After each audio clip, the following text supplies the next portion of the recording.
Hello guys, welcome to Happy Streamers channel. Hope you're doing well. In this video I'm gonna show you how to make same length clips. So guys, at first tap on the new project.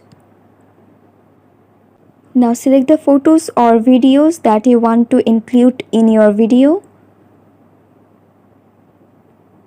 and then tap on add.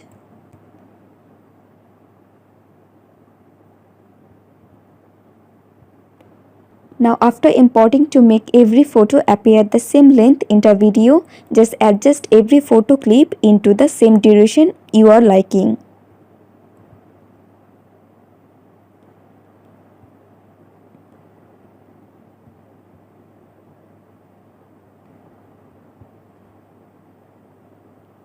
Now play the video.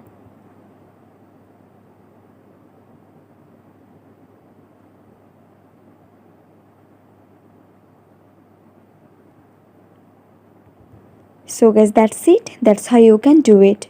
So guys, I hope this video was helpful to you. If it was, then please give a thumbs up and hit the subscribe button. And thanks for watching the video.